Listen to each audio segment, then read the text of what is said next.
big bark spot right there is amazing. Using a rope to a crab trap.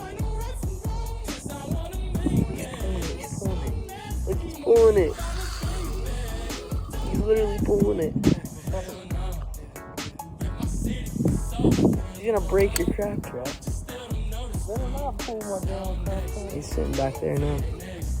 Well, he's at the back of the trap.